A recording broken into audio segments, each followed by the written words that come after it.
The fake doctor's last patient, not a real doctor, are you? Those were Margaret Sullivan's last words before the surgery. Robert Mitchell froze. After 25 years of fooling everyone, colleagues, patients, even his own wife, this woman somehow knew. 6 hours later, she was dead. And the letter she'd left with her lawyer was about to reveal why she'd kept his secret, and why she'd chosen him for her final surgery. The operating room lights bore down on Robert as Margaret's eyes fluttered closed from the anesthesia. Her words echoed in his mind as he held the scalpel. 25 years, nearly 10,000 surgeries, not a single person had ever questioned his credentials. Until now. Dr. Mitchell, are you ready to begin? Nurse Patricia asked, her voice muffled by the surgical mask. Robert nodded, pushing down the panic. He had to focus. This was a routine gallbladder removal. He'd done hundreds of them. The fact that he'd learned by watching, by reading, by practicing, on cadavers he'd stolen time with during night shifts as a janitor, none of that mattered now. What mattered was saving Margaret Sullivan. But her words haunted him. How did she know? The surgery started smoothly. Robert's hands moved with practiced precision, every cut deliberate, every movement efficient. His team worked in perfect synchronization. Despite everything, despite the lie his entire life had become, he was good at this. Better than good, he was excellent. Then everything went wrong. Blood pressure dropping, the anesthesiologist announced. 70/40. Robert's hands moved faster. Where's the bleeding? I need suction here. 60/30. We're losing her. Get me 2 units of O-negative stat. Robert searched desperately for the source of the hemorrhage. This shouldn't be happening. It was a simple procedure. She's in V-fib, starting compressions. Robert abandoned the surgical site, beginning CPR.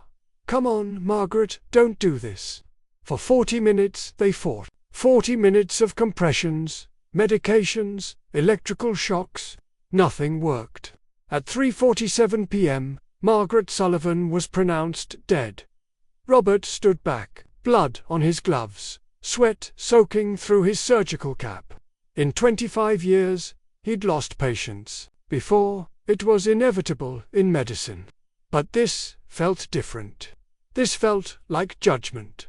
Before we continue this shocking story, I need to ask, where are you watching from today? Drop your city in the comments below. And if you believe that sometimes the truth is more complex than it appears, hit that subscribe button. Justice System USA brings you stories that challenge everything you think you know about justice. The news of Dr. Mitchell's arrest came 3 days later. Robert was in his office, writing yet another letter to Margaret's family, when the police arrived. Robert Mitchell, you're under arrest for practicing medicine without a license and felony. Murder in the death of Margaret Sullivan. The words he'd feared for 25 years, finally spoken aloud. As they cuffed him, Robert saw his entire staff watching in shock. These people who'd trusted him, worked alongside him, learned from him, now staring like he was a stranger. Wife Elena was at the house when they brought him home to search it. The look on her face when the detective explained the charges broke what was left of his heart. 25 years. She whispered, our whole marriage, our children, everything built on a lie. Elena, I can explain. Explain what?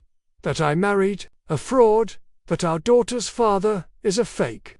The search revealed everything. The forged medical degree from Johns Hopkins, the falsified residency records, the carefully constructed identity of Dr. Robert Mitchell, built on the foundation of a maintenance worker named Bobby Martinez, who'd disappeared from a hospital in Chicago 26 years ago. They also found something else: journals, thousands of pages documenting every procedure, every patient, every technique he'd learned. a self-taught medical education, more thorough than most legitimate doctors received. The media explosion was immediate. Fake doctor kills patient after 25 years of deception. Hospital horror. How did nitrogen monoxide one know? The lives he saved, the lies he told. But the real shock was yet to come. James Whitman was Margaret Sullivan's attorney. A silver-haired man with the bearing of someone who'd seen everything. He arrived at the courthouse on the morning of the arraignment with a sealed envelope. "Your Honor," he addressed Judge Catherine Morgan, "I have a letter from the deceased, Margaret Sullivan. She instructed me to deliver it to this court if anything happened to her during the surgery." Prosecutor David Chang objected immediately. "Your Honor, this is highly irregular.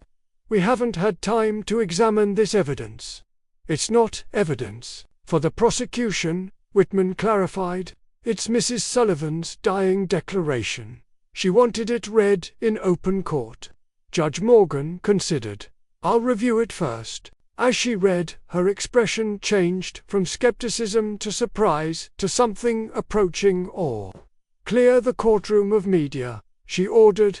"This is now a closed session." Once the reporters were gone, Judge Morgan began to read aloud. "To whom it may concern, my name is Margaret Sullivan. If you're reading this, it means I died during surgery performed by Robert Mitchell. I want it on record that I knew he wasn't a licensed doctor. I've known for 20 years. In 1998, I was a third-year medical student doing rotations at Chicago General. I was assigned to the night shift and noticed a janitor in the medical library, studying surgical textbooks. I confronted him, threatened to report him. That janitor was Bobby Martinez. What happened next changed my life. 3 nights later, my 5-year-old daughter Emma was brought to the ER after a hit-and-run. Multiple trauma, internal bleeding. The on-call surgeon was drunk. I could smell it on him. He insisted he was fine, but I watched him fumble with basic procedures. My daughter was dying. Bobby Martinez was mopping the hallway. He saw what was happening. When the surgeon stepped out for coffee, Bobby stepped in. He said, "I've been studying this procedure for months. I can save her." I was desperate. I let him. With my help getting him supplies and covering for him, Bobby performed emergency surgery on my daughter. His hands were steady, precise, confident. He saved Emma's life that night. The drunk surgeon took credit, never knowing what really happened. After that, I helped Bobby disappear. I gave him my cousin's identity, Robert Mitchell, who'd died. As an infant, I helped him forge the documents. I taught him what he needed to know to pass as a doctor, not because I believed in lying, but because I'd seen something in him that night. A natural gift for surgery that most licensed doctors never achieve. I've followed his career for 20 years. I've kept track of every life he's saved. By my count, it's 8,743 people who are alive today because of Robert Mitchell. Including my Emma, who's now a doctor herself, a real one. Inspired by the fake doctor who saved her life. I chose him for my surgery because I trusted him more than any real doctor. If I died, it wasn't because he's a fraud. Check my medical records carefully. I've been hiding something. I have a rare blood disorder, factor V Leiden, combined with antiphospholipid syndrome. I've been managing it for years, but it makes any surgery potentially fatal. I didn't tell Robert because I didn't want him to refuse to operate. I needed the surgery, and I wanted him to do it. If he's being charged with my death, know this: I would have died on any operating table, with any surgeon. The difference is, I chose to put my life in the hands of someone I knew would fight for me until the very end. Someone who became a doctor, not for money or prestige, but because he couldn't stand to watch people die when he knew he could help. Robert Mitchell is a fraud. He's also the best doctor I've ever known. Don't punish him for my choice. Margaret Sullivan. This story just took an incredible turn. Where are you watching from? Let us know in the comments. And remember to share this video with anyone who's ever wondered if breaking the rules is sometimes the right thing to do. Subscribe to Justice System USA for more unbelievable true stories. The courtroom sat in stunned silence. Robert's attorney, Sandra Williams, was the first to speak. Your Honor, in light of this letter, we move for immediate dismissal of the murder charge. Prosecutor Chang stood quickly. Objection. This letter doesn't change the fact that the defendant illegally practiced medicine. A patient is dead. A patient who knew the risks and chose her surgeon. Sandra countered. Mrs. Sullivan's medical records confirm the blood disorder. Dr. Emma Chen has submitted an affidavit stating her mother's condition made any surgery life-threatening. Judge Morgan called for a recess. The case that seemed straightforward, fake doctor kills patient, had suddenly become a moral labyrinth. When court reconvened, more surprises emerged. Sandra had been busy. Your Honor, we'd like to submit into evidence letters from former patients of Robert Mitchell. Objection. Chang protested. Relevance goes to sentencing considerations. Your Honor, the prosecution wants to paint my client as a dangerous fraud. These letters show the full picture. Judge Morgan allowed it. The first letter was from Dr. Emma Chen herself. Robert Mitchell saved my life when I was 5. But more than that, he inspired my career. When I learned the truth about him years later, from my mother, it didn't diminish my respect, it increased it. He risked everything to help people. Every day, for 25 years, he woke up knowing he could be arrested, and chose to save lives anyway. More letters followed. Hundreds of them. A construction worker whose son Robert had saved from meningitis, a grandmother whose emergency heart surgery he'd performed during a blizzard when no other doctors could make it to the hospital, a teenager whose facial reconstruction after a car accident had been so skillful that plastic surgeons studied Robert's technique. Then came testimony from colleagues. Dr. James Morrison, Chief of Surgery at Atlanta General. I've worked with Robert for 15 years. He's trained dozens of residents. His surgical techniques are innovative, his patient care exemplary. When my own daughter needed brain surgery, I asked Robert to assist. If he's a fraud, he's a fraud whose advanced medical practice. Nurse Patricia Gonzalez. I've worked with Dr. Mitchell for 10 years. He stays late, comes in on days off, never turns away patients who can't pay. Last year, he spent his vacation in Guatemala, performing free surgeries. Fake license or not, he's more of a real doctor than most. But the prosecution had their own evidence. Chang presented the facts coldly. Robert Mitchell performed approximately 10,000 surgeries without a license. He prescribed medications without authority. He made life and death decisions without legal right. The law is clear. The trial lasted 2 weeks. Each day brought new revelations. Robert's self-taught education was more comprehensive than most medical schools. He'd invented 3 surgical techniques, now taught at legitimate institutions. He'd published papers under pseudonyms that had advanced cardiac surgery. But he'd also lived a lie, deceived everyone around him, built a life on a foundation of fraud. On the stand, Robert finally told his story. I grew up in Chicago's South Side, he began, his voice steady. My mother cleaned hospitals for a living. When I was 12, she came home with medical textbooks doctors had thrown out. I was fascinated. Started reading, memorizing, At 16, I got a job as a janitor at Chicago General. Night shifts. I'd finish my work fast, then sneak into the medical library, watch surgeries from the observation deck. I knew it was wrong, but I couldn't stop learning. For 5 years, I studied in secret anatomy, physiology, surgical techniques. When Margaret Sullivan caught me, I thought it was over. Instead, she saw something in me, gave me a chance. Every day for 25 years, I've been terrified.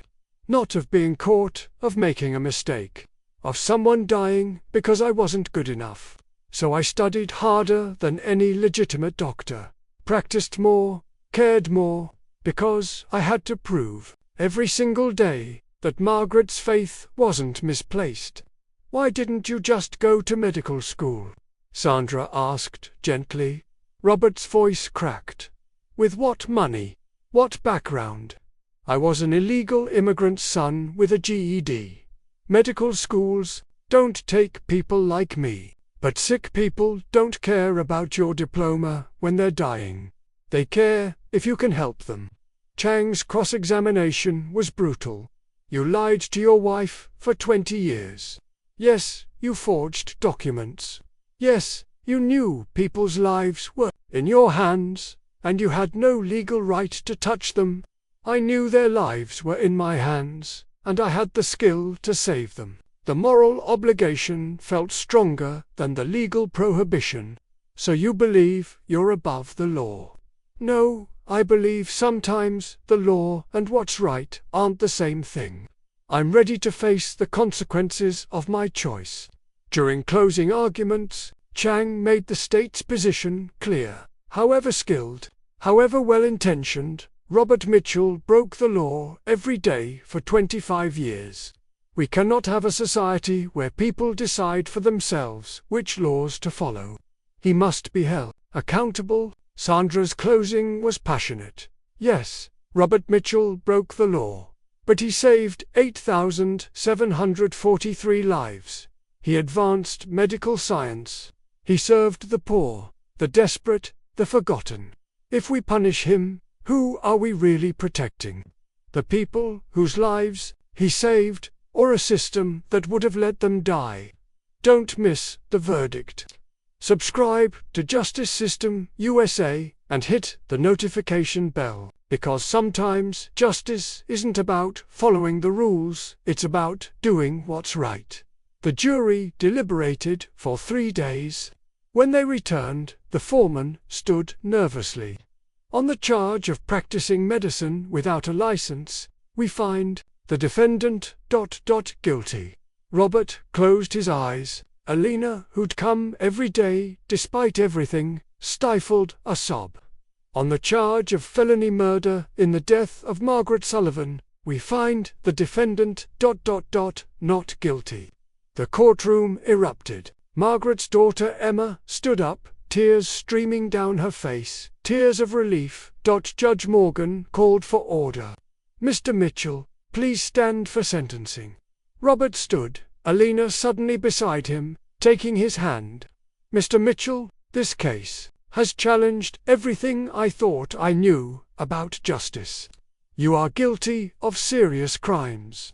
You lived a lie, violated public trust, and practiced medicine without legal authority. However, the evidence also shows you saved thousands of lives. You advanced medical knowledge. You served with distinction and compassion. Margaret Sullivan's letter makes clear she knew the risks and chose you specifically. I've received over 3,000 letters from former patients begging for leniency. I've also received a petition signed by 847 doctors asking that you be allowed to take the medical licensing exam, stating they would be honored to have you as a colleague. Therefore, I sentence you to 10 years ... suspended. You will serve 2 years probation and 2,000 hours of community service in free clinics. You are permanently barred from practicing medicine without a license." She paused, then added something unprecedented. "However, if you choose to pursue legitimate medical education and licensing, This court will support your application. You've proven you have the knowledge and skill. It's time to make it legal." The courtroom exploded again. Some cheered, others protested. Robert stood stunned. "Furthermore," Judge Morgan continued, "I'm recommending to the medical board that they create a special pathway for exceptional cases like yours. Individuals who've demonstrated extraordinary medical competence through unconventional means." As Robert was led out to process his probation, Dr. Morrison approached him. "The university hospital has a special program for foreign doctors to get licensed. With your demonstrated skills, you could complete it in 2 years. I'll sponsor you." "Why?" Robert asked, overwhelmed. "Because Margaret Sullivan was right. You're the best surgeon I know. It's time to make it official." 2 years later, Robert Mitchell, legally Bobby Martinez, once again walked across the stage to receive his medical degree. At 52, he was the oldest graduate, but he received the longest standing ovation. In the audience sat Alina, their daughters, and Emma Chen. Margaret Sullivan's portrait stood on an empty chair, draped with the stethoscope Robert had used for years as a fraud. Now he was official. But he'd always been real. During his acceptance speech, Robert said, "I don't recommend my path. It was wrong, dangerous, and painful for everyone I loved. But I hope my story teaches us something, that talent exists everywhere, in unexpected places, that sometimes the system that's meant to ensure quality also excludes excellence. That Margaret Sullivan saw something in a janitor that the world would have missed." To the young people watching who feel locked out of their dreams by circumstances, find the legal way. Fight for the front door, not the window. But never stop believing that your contribution matters. After the ceremony, a young Latino man approached Robert. "Dr. Martinez, I'm a janitor at County General. I've been studying medical textbooks, ... double quotes." Robert stopped him. "Come see me Monday. We'll talk about scholarship programs, mentorship, the right way to pursue your dreams." Margaret Sullivan saved one janitor. Maybe it's time to save another. What an incredible story of justice, redemption, and the complex nature of right and wrong. Where are you watching from? What would you have done in Robert's place? Let us know in the comments. Remember, at Justice System USA, we believe justice isn't always black and white. Sometimes it's about finding the truth in the gray areas. Subscribe, share this story, and join us next time for another incredible tale from America's courtrooms. Because in this country, every story deserves to be heard. And every person deserves their day in court, even the fake doctor who saved real lives.